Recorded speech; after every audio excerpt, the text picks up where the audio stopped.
Fix yourself. Nobody cares about your introduction. Good morning / afternoon / evening, everyone. Let's get real for a moment. Life can be unfair. People will hurt you, disappoint you, and sometimes disappear when you need them most. The world can be cold, and here's the brutal truth. Nobody is coming to save you. It sounds harsh, but it's actually one of the most freeing truths you'll ever accept. Because once you stop expecting the world to care about your pain, your struggle, or your excuses, you gain something far more powerful: control. Control over your life, your emotions, your choices, and your future. This isn't a message of hopelessness. This is a wake-up call. It's about flipping the script, facing the mirror, and understanding that the power to rise, heal, and succeed has always been within you. So today, I'm going to talk about what it really means to fix yourself. Not for applause, not for validation, but because your future depends on it. Let's begin. Let's face it, one of the hardest things to accept in life is that no matter how much pain you're in, no matter how broken you feel, the world keeps moving. People wake up, go to work, chase dreams, scroll through social media, drink coffee, and your problems. They're not at the center of anyone else's story. That sounds cold, right? But it's also the beginning of freedom. Because the moment you stop expecting someone to come fix you, to notice how much you're hurting, to step in and rescue you, that's the moment you stop being a victim and start becoming powerful. Self-pity is one of the most seductive emotions out there. It whispers, you've been wronged, you don't deserve this, someone should help you. And maybe all of that is true. Maybe you didn't deserve what happened to you. Maybe life has been unfair. But here's the problem: staying in that place, sitting in the corner waiting for justice, sympathy, or rescue, does nothing for you. It doesn't build your future. It doesn't pay your bills. It doesn't heal your soul. All it does is keep you stuck while the rest of the world keeps going. And if we're being honest, most people are dealing with their own storms. They don't have the energy or awareness to carry your emotional weight too. That's not personal. It's just life. People are trying to hold their own heads above water. They might care about you, sure, but not enough to stop everything and save you. Not because they're cruel, because they're human. And that's okay. That's why you've got to develop the mindset that says, I'll be my own rescue. You don't need a crowd to clap for you before you decide to get better. You don't need validation to begin healing. Waiting for the world to show you it cares will only exhaust you. The better question is, do you care about you? Do you care enough to stop repeating the same patterns, to stop letting pain define you, to stop waiting and start moving? I know what it's like to feel overlooked, to think, doesn't anyone see what I'm going through? And maybe they don't, but here's what you need to understand. You were never meant to be seen in your suffering. You were meant to rise from it. Too often, we confuse attention with healing. We think if someone would just notice our pain, that acknowledgement would somehow fix it. But healing doesn't come from being noticed. It comes from choosing to stand up when everything in you wants to stay down, from saying, I won't let this moment define my life. You see, the strongest people in the world, the ones who inspire us, who lead us, who overcome odds, they weren't handed some secret formula. They just made a decision to stop waiting, stop whining, and get to work on themselves. And that decision can start today, right now. You don't need a perfect plan. You don't need every piece in place. You just need to stop looking around for a hero and realize the hero is you. Now, don't get it twisted. This isn't about pretending you're fine when you're not. It's okay to cry. It's okay to feel broken. It's okay to be angry, but it's not okay to stay there, because the longer you stay in that pit, the harder it gets to climb out. You've got to feel it, process it, and then get up. Even if you're limping. Even if you're scared, even if your hands are shaking, get up. Life rewards the bold. It honors the ones who fight for themselves when nobody's watching. when nobody's clapping, when nobody's texting to check in. That quiet fight, that lonely grind, that's where champions are made, not in the spotlight, but in the shadows. So if you're sitting there wondering when someone's going to care enough to fix you, let me tell you something straight. Asterisk asterisk, that someone is already here. It's you, asterisk asterisk, and once you understand that once you stop expecting someone else to hand you your healing, you become unstoppable. You don't need pity, you need purpose. You don't need a cheerleader, you need a mirror. Because everything you've been waiting for is already inside you, just waiting for you to believe it. So fix yourself, not because anyone is watching, not because you want applause. Fix yourself because asterisk asterisk, you matter asterisk asterisk, and nobody can do it for you. And that's the truth you can build a life on. Here's something we don't hear enough. Asterisk asterisk, you are responsible for your life. Asterisk asterisk, not your parents, not your ex, not your boss, not the people who hurt you, abandoned you, or misunderstood you. It might not be your fault what happened to you, but it asterisk is asterisk your responsibility to deal with it, to heal from it, and to move forward in spite of it. That's the shift most people never make, and that's why they stay stuck. We live in a world that teaches us to point fingers. It's easy to say, I act this way because of how I was raised, or I can't move forward because someone else set me back. And you know what? Those things might be true. Life does hit hard sometimes, but if you let your entire identity revolve around what happened to you, you're giving your power away. You're letting someone else's choices dictate your future. That's not strength. That's bondage, and the only way out is through radical responsibility. Taking responsibility isn't about shame. It's about reclaiming control. Because as long as you're blaming someone else, you're also waiting on them to change before you can get better. And that's not how growth works. If someone broke your trust, they don't have to apologize for you to start healing. If someone walked away, you don't need closure to move on. You don't need permission to become whole. You just need to decide that your future means more than your past. And that starts with how you handle your emotions. Let's talk about that for a second. Because emotions are powerful. They shape your actions, your habits, your relationships. But the truth is, emotions are not facts. You can feel something deeply and still choose not to act on it. You can be angry and still respond with peace. You can feel worthless and still show up and do the work anyway. That's emotional maturity. That's ownership. That's what separates the people who grow from the people who stay broken. When you stop blaming and start owning, you realize that healing isn't a feeling, it's a decision.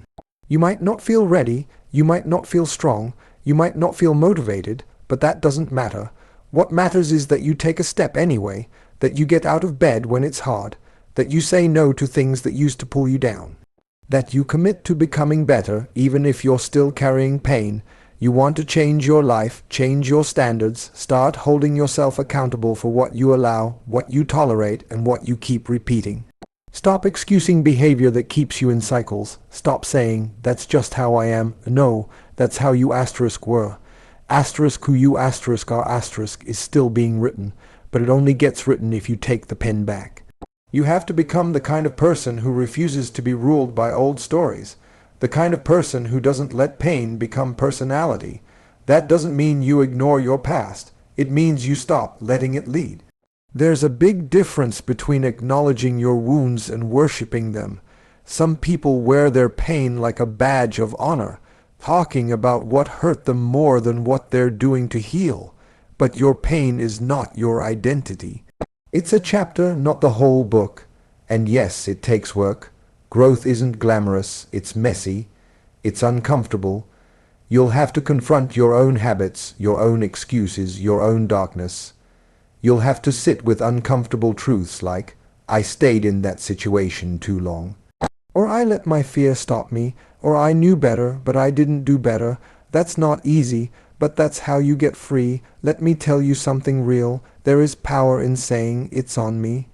There is strength in standing in front of the mirror and admitting, I might not be where I want to be, but I'm not waiting for anyone else to fix that. That's the moment your life starts to change, not when someone finally sees your value. Not when someone apologizes, not when your past magically disappears, but when you decide that your future deserves a better version of you, and you start becoming that person one day at a time. It won't happen overnight. But every time you choose ownership over blame, progress over pity, discipline over emotion, you get closer. You stop reacting and start leading. You stop surviving and start building. That's how you rise. Because nobody can change your life for you. Nobody can feel your pain for you. And nobody can do the work for you. But once you realize that, and own it completely, you become unstoppable. That's the kind of responsibility that doesn't weigh you down. It sets you free. Let me tell you something real that a lot of people don't want to hear. Motivation is unreliable. It's like a friend who shows up when the sun is shining, but disappears the moment it starts raining. You cannot build your life, your healing, or your dreams on motivation alone, because motivation depends on how you feel, and your feelings will lie to you. One day you'll wake up inspired and ready to conquer the world. The next day you'll wake up drained, empty, wondering what the point even is. If you only act when you feel good, you're never going to build anything that lasts. That's why discipline is more important than motivation. Discipline doesn't care about your mood. Discipline shows up even when your heart doesn't want to. People ask, how do I stay consistent? You don't. You don't stay consistent by hoping to feel like it every day. You stay consistent by creating structure. You stay consistent by deciding what kind of person you want to be, and then building habits that reflect that, even when your emotions are screaming otherwise. Discipline is choosing to do the work, even on the days when your emotions are kicking and screaming for comfort. Let's be honest, everyone wants results. Everyone wants peace, success, healing, a better life. But not everyone wants the grind that comes with it. We're so used to quick fixes and instant gratification that we've forgotten what it means to stick with something.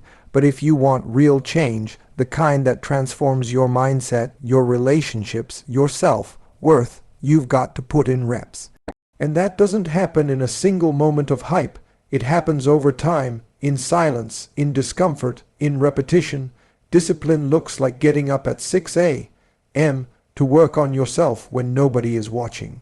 It looks like going to the gym when you're tired, saying no to distractions, staying in when your friends go out, turning off your phone to read, write, build, or pray.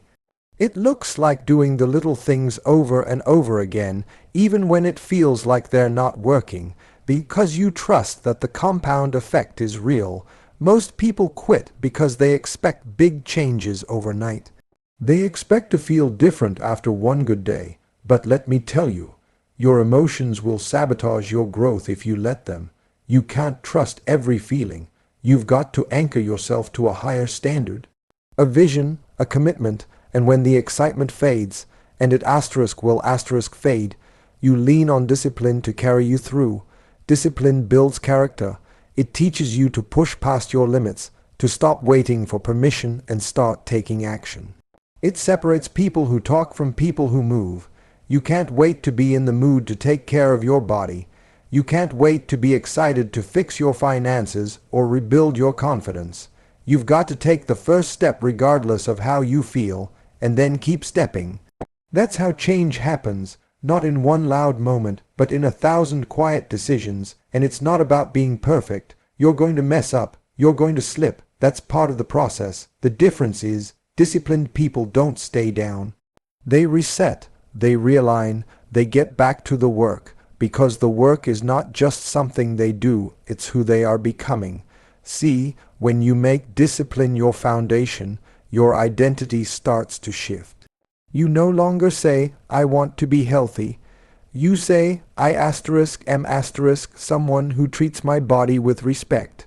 You no longer say, I should stop procrastinating.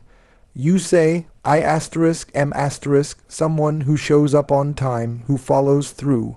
That's power. That's identity level change, and that doesn't come from waiting for motivation. It comes from living with intention. You've got to build systems that support your goals. Don't just rely on willpower. Willpower is like a phone battery. It drains, but systems, habits, routines, they sustain you.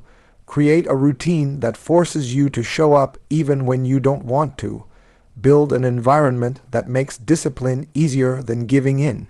Because once you remove the choice from certain things, it's no longer about if it's just about when. Discipline is hard. I'm not going to lie to you. It requires saying no to comfort, choosing growth over ease, silence over distraction. But the beautiful part is this. Once you start showing up for yourself consistently, your confidence grows. Not because you reached some magical endpoint, but because you proved to yourself, day by day, that you can trust you. That's how you start healing. That's how you start rising, not by waiting to feel better, but by doing better, even when it hurts, even when you're tired, even when it's lonely. Because when discipline becomes your lifestyle, success becomes your side effect. You ever notice how some people seem to have this unshakable calm? Like no matter what life throws at them, they stand tall, unbothered, steady. And then there's the rest of us reacting, getting upset, needing someone to lean on every time a storm blows through. That calm, that strength, it's not magic. It's emotional independence. It's learning to be your own support system. Nobody is going to be there for you 24/7. You might have friends, family, people who care. But life doesn't come with a guarantee that someone will always catch you when you fall. People get busy. They have their own struggles. Sometimes they care deeply, but they just can't show it the way you want them to. And if you depend on others to prop you up emotionally, you're setting yourself up for disappointment. Building emotional independence means you stop looking outside for validation and start looking within. You learn to be the person who comforts yourself when things get rough. That doesn't mean you become cold or distant. It means you develop the tools to handle your feelings without spiraling or waiting for rescue. Think about it like this. When a plane takes off, the oxygen masks drop down if the cabin loses pressure. But before you help someone else, you have to put your own mask on first. You can't pour from an empty cup. If you don't have emotional stability inside, how can you offer support to others? How can you stand firm when life gets messy? So how do you build that emotional independence? It starts with self-awareness, getting to know your triggers, your patterns, your fears. When you understand what makes you react, you can prepare yourself to respond differently.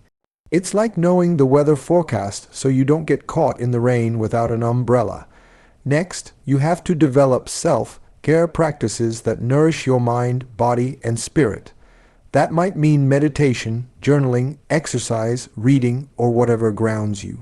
When you consistently invest in yourself, you create a reservoir of strength you can draw from in tough times. This isn't selfish, it's survival.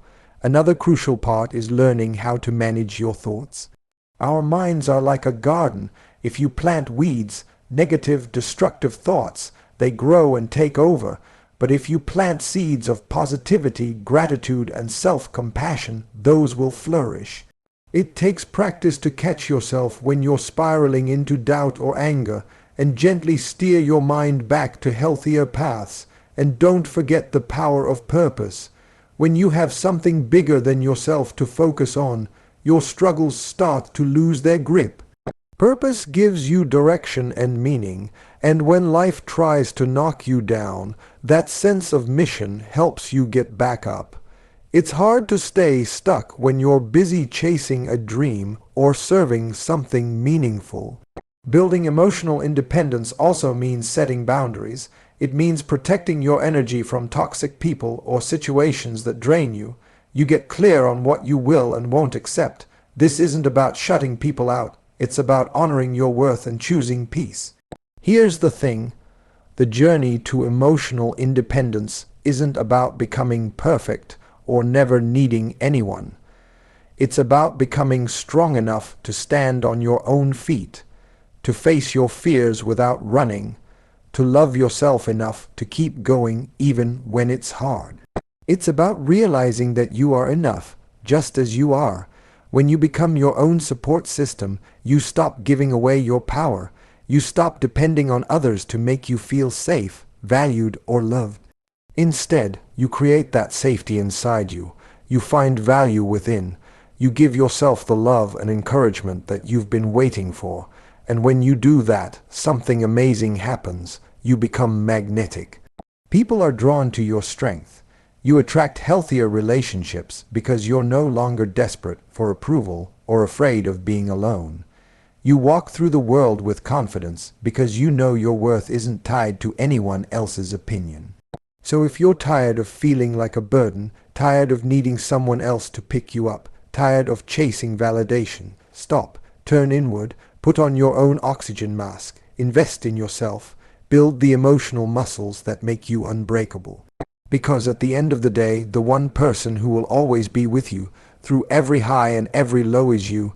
And when you learn to be your own strongest support, you're unstoppable.